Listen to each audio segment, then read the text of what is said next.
March 8, 1944, began before sunrise on Bougainville Island with a violence that seemed to tear the jungle itself apart.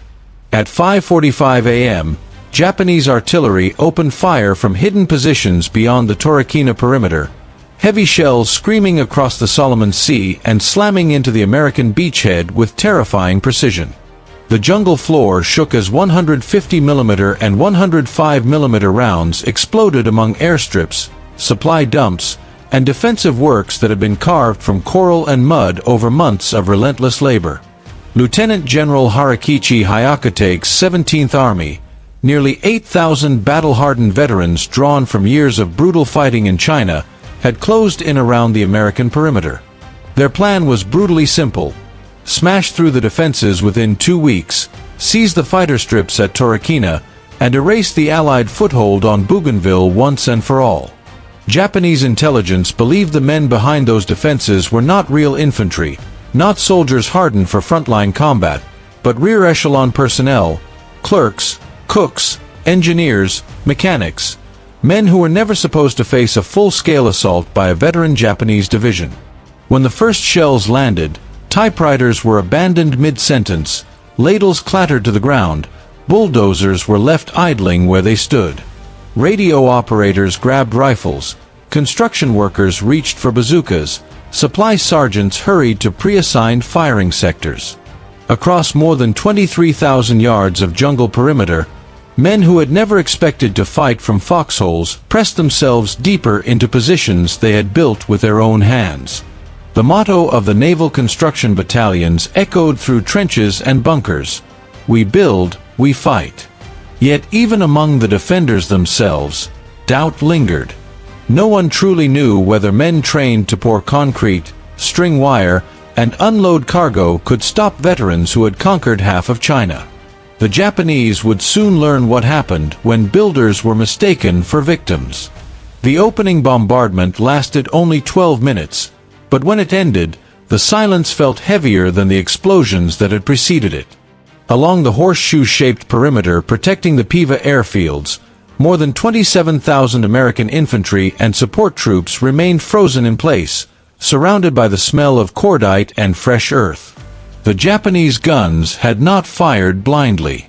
Direct hits cratered runways, ammunition dumps burned near fighter revetments, and intelligence reports confirmed what commanders already suspected: enemy observers were hidden in the jungle canopy, watching deep into American rear areas.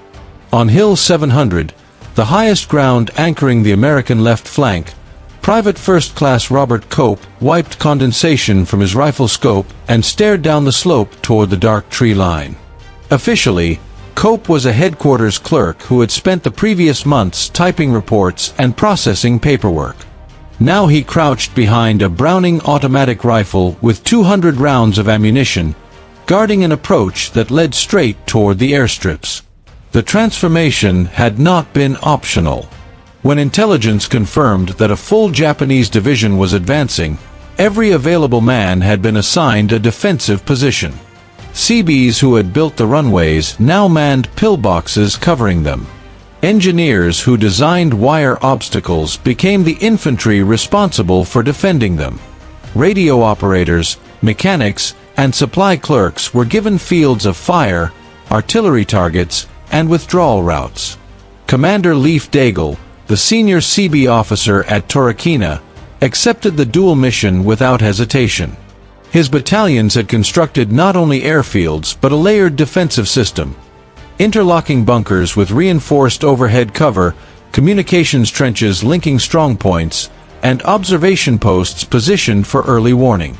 When orders came down that all personnel would function as provisional infantry if necessary, Daigle simply added rifle drill and small unit tactics to the daily schedule. His men built by day and trained for combat at dusk. Hayakate's plan relied on speed, simplicity, and concentrated force. The 17th Army was divided into 3 attack groups, each assigned a clear objective. The Iwasa unit would strike Hill 700, the keystone of the American left. The Muda unit would seize Hill 260, an isolated outpost commanding the eastern approaches. The Magata unit would punch through the low ground along Taylor Creek and Cox Creek, where the 129th Infantry held a chain of pillboxes connected by wire and trenches. Each group carried only 2 weeks of rations, a calculated gamble reflecting confidence in a rapid breakthrough. American artillery officers, meanwhile, spent the hours before dawn plotting defensive fires. 8 battalions of 105 mm howitzers, Marine 155s, and even 90 mm anti-aircraft guns pressed into ground support roles registered concentrations on every trail junction and assembly area within 3,000 yards. Chemical mortar companies positioned 4.2-inch mortars to reach ravines conventional artillery could not touch. The defenders understood their advantage lay in preparation, redundancy, and adaptability. Every man knew how to fight, and every position was designed to support another. Japanese probing attacks began shortly after dawn on March 8th. Small reconnaissance teams moved silently through the jungle, testing wire, mapping weapons positions, and marking withdrawal routes. The Americans held their fire, obeying orders not to reveal themselves prematurely. On Hill 700, Private First Class Gerald Shiner watched enemy scouts through binoculars while gripping a bazooka he had learned to use only days earlier. By nightfall, the perimeter reports showed calm readiness, but everyone understood the real test was coming. At 11 p.m. on March 9th, the first assault wave struck. The Iwasa unit advanced up Hill 700 in darkness, masked by mortar fire and moving in tight formations that accepted casualties in exchange for shock. Cope heard them before he saw them, the scrape of boots on coral, whispered Japanese commands, the rattle of equipment against branches. Inside his pillbox, he checked his ammunition for the final time. 200 rounds. 4 grenades. A bazooka stacked nearby. The Japanese attempted to infiltrate between strongpoints, cutting communication lines and attacking from the rear. It was a tactic that had worked elsewhere, but Hill 700 had been built as a system, not a collection of isolated bunkers. Underground trenches, pre-sighted mortars, and fallback positions allowed the defenders to absorb the blow. Illumination rounds burst overhead at 11:20 p.m., turning the jungle into a stark white nightmare. Japanese troops were already inside the wire, some placing satchel charges, others using captured American weapons. Shiner destroyed an overrun pillbox with a bazooka shot and cut down fleeing enemy soldiers with rifle fire. At 4 a.m., American counterattacks began under a creeping barrage. Headquarters clerks carried flamethrowers, radio operators hauled Bangalore torpedoes, and tanks from the 754th Tank Battalion blasted pillbox apertures at point-blank range. By dawn on March 10th, Hill 700 was secure. More than 300 Japanese bodies littered the slopes. American losses were severe but contained. While Hill 700 burned, the Muda unit struck Hill 260 before dawn, overrunning the outpost and seizing its observation post tree. From there, Japanese spotters directed fire onto American rear areas. Attempts to retake the hill using conventional tactics failed. It was only when American engineers devised improvised flamethrower systems, pressurized gasoline pumped through hoses and ignited with white phosphorus, that the defenses began to collapse. On March 12th, assault teams burned Japanese defenders out of bunkers the Americans themselves had built. By March 17th, Hill 260 was recaptured at terrible cost. More than 500 Japanese dead lay around the positions. The final phase came when Colonel Magata's forces infiltrated the creek positions on March 15th, slipping through jungle ravines considered impassable. Fighting erupted at Grenade Range in tangled terrain where visibility was measured in feet. Tanks rolled forward into ground doctrine said they could not cross, blasting enemy positions with devastating effect. Air support arrived in the afternoon, breaking the momentum of the attack. By nightfall, Japanese losses were catastrophic. Hyakutake's last gamble came on March 23rd, when exhausted remnants attacked across the entire perimeter simultaneously. Breakthroughs were achieved, command posts shelled, supply areas threatened. Yet American tanks advanced in darkness, guided by radio, firing directly into enemy positions. At dawn on March 24th, a coordinated counterattack restored the line. 3 days later, Hyakutake ordered a withdrawal. More than 5,000 Japanese dead were counted around the perimeter. Hill 700, Hill 260, and the creek positions have been held not by elite infantry alone, but by clerks, cooks, engineers, and builders who proved that preparation, adaptability, and determination could stop even the most seasoned veterans of the Imperial Japanese Army. The fall of Hill 260 did not bring relief to the Torokina Perimeter. Instead, it marked a dangerous transition in the battle, shifting the fight from high-ground assaults to the tangled, suffocating lowlands that bordered Taylor Creek and Cox Creek. These creek positions formed the most fragile section of the American defensive system, not because they were weakly built, but because the terrain itself resisted control. Dense jungle swallowed sound and light. Ravines twisted unpredictably, waterlogged and steep-sided, creating dead ground where entire companies could assemble unseen. Visibility rarely extended beyond 50 yards. Artillery observers struggled to see targets, and even pre-registered fire risked falling dangerously close to friendly positions. It was here, in this maze of mud, roots, and shadow, that Colonel Isao Magata prepared his assault. Magata's 45th Infantry Regiment represented the finest traditions of Japanese night fighting. His men had spent weeks reconnoitering the creek system, studying drainage patterns and abandoned logging trails, memorizing the American wire layout and identifying subtle gaps created by erosion and shifting ground. Unlike the hill attacks, this assault would not rely on shock and mass. It would depend on silence, infiltration, and confusion.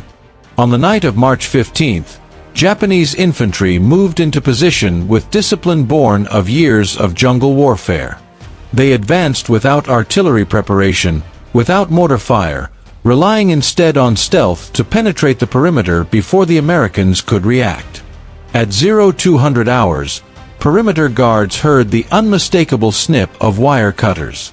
Within minutes, Japanese soldiers slipped through the outer belt and into the communication trenches that connected American strongpoints.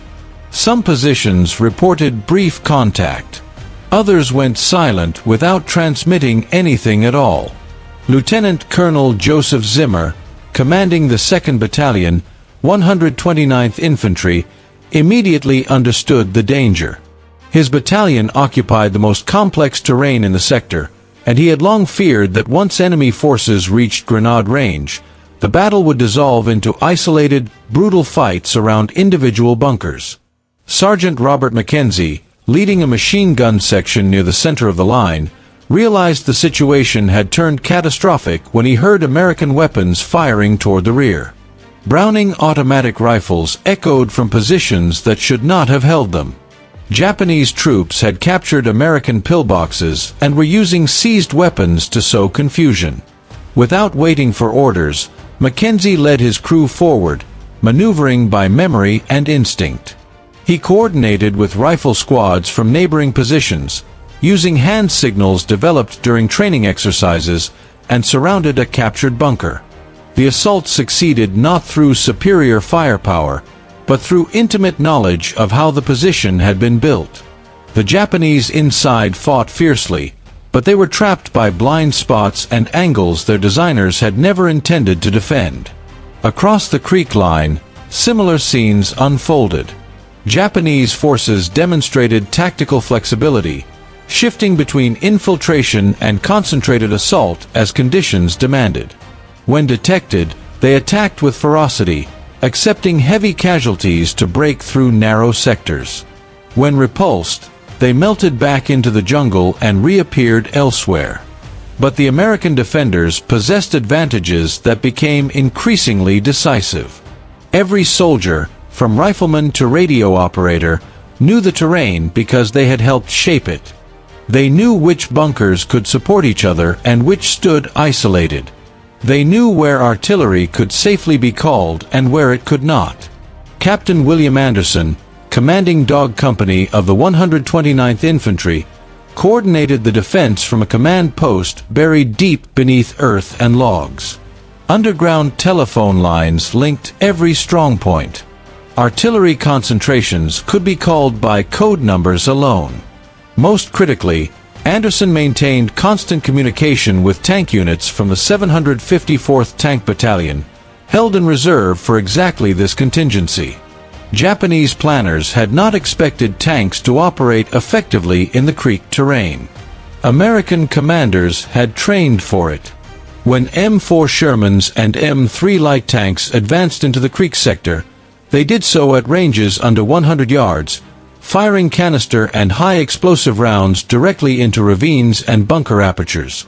Staff Sergeant Michael Romano, commanding a Sherman covering the Taylor Creek crossing, used his 75mm gun like a giant shotgun, obliterating Japanese positions concealed by jungle roots and fallen trees.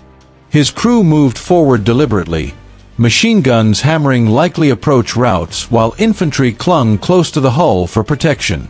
Japanese countermeasures were immediate and deadly. Infantry attacked tanks with satchel charges, magnetic mines, and close-range explosives. The terrain forced armored vehicles into narrow lanes where maneuver was nearly impossible.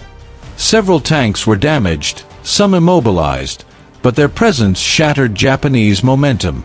By midday on March 15th, a coordinated American counterattack involving tanks, infantry, flamethrowers, and artillery crushed the remaining Japanese penetration. Air support arrived in the afternoon, fighter bombers striking targets identified by ground controllers through radio links that reflected the technological gap between the two forces. When the fighting subsided, burial details counted nearly 200 Japanese dead inside the American line. 4 prisoners were taken alive, emaciated and wounded, offering intelligence that confirmed what commanders already feared. Hyakutake was preparing a final, desperate effort. The last Japanese offensive began at dusk on March 23rd, not as a single thrust, but as a coordinated assault along the entire Torokina Perimeter. What advanced through the jungle that night bore little resemblance to the disciplined regiments that had launched the campaign 2 weeks earlier. Companies had been reduced to platoons. Battalions existed only on paper. Officers led composite units assembled from survivors of multiple engagements. Artillery support was minimal, ammunition scarce, but the attackers retained 2 critical advantages: experience in night fighting and the desperation of men who knew retreat meant starvation. The attack struck Hill 700, the Creek Line, and a previously quiet sector near the 145th Infantry's command post simultaneously. The intent was clear: overwhelm American command and control by forcing defenders to fight everywhere at once. Colonel William Long received the first reports at 2,100 hours. Enemy forces were moving through ravines north of Hill 700. Automatic weapons fire crackled across the perimeter. Requests for illumination and defensive fires flooded headquarters. But this assault differed from earlier ones. The Japanese avoided massing against strongpoints. Instead, they bypassed them, slipping through terrain American planners had considered too difficult to traverse. By 22:30, enemy troops had breached the main defensive belt. Japanese soldiers armed with captured American weapons established machine gun nests inside the perimeter, firing into rear areas where ammunition dumps and medical stations supported the entire operation. Mortar fire fell on command posts and communication centers identified during previous battles. The situation teetered on collapse. Private First Class Robert Cope, now a veteran of nearly 2 weeks of continuous combat, fought from a pillbox he had helped build months earlier. When Japanese soldiers appeared at distances under 50 yards, emerging from directions that should have been covered by interlocking fire, Cope understood that the enemy was no longer attacking the defensive system, it was bypassing it entirely. The battle devolved into small unit fights fought on instinct rather than orders. The turning point came when tank crews from the 754th Tank Battalion were ordered forward without infantry support into terrain doctrine deemed impassable. Staff Sergeant Michael Romano advanced his Sherman through pitch-black jungle, navigating by compass and radio instructions shouted from infantry observers who could hear but not see him. When the tank reached the threatened sector, Romano's crew fired on targets they could not observe directly, relying entirely on infantry direction. High explosive rounds smashed Japanese machine gun positions. Machine guns swept infiltration routes. The shock of tank fire at point-blank range shattered enemy cohesion. At 0400 on March 24th, American forces launched a coordinated counterattack involving every available unit. Artillery-fired concentrations registered during weeks of fighting. Infantry advanced behind armor, clearing positions neutralized by tank fire. Flamethrower teams and bazooka crews eliminated bunkers that resisted. The assault succeeded because the defenders knew every inch of ground. They had built it. They had fought for it. They understood its strengths and weaknesses better than the enemy ever could. By mid-afternoon, the Japanese offensive collapsed. Hyakutake issued orders for withdrawal on March 27, conceding that his forces no longer possessed the strength to continue. Organized resistance around Torokina ended, though small enemy groups would continue harassment for weeks. Burial details eventually counted more than 5,000 Japanese dead across the perimeter. Hill 700, Hill 260, and the creek positions alone accounted for over 1,000. The Battle of Torokina Perimeter became one of the quiet turning points of the Pacific War. It proved that preparation could substitute for numbers, that innovation could overcome experience, and that men dismissed as rear-echelon support could fight with the effectiveness of seasoned infantry. Clerks, cooks, engineers, and builders had stopped a veteran Japanese army and held the airfields that would support the Allied advance toward Philippines.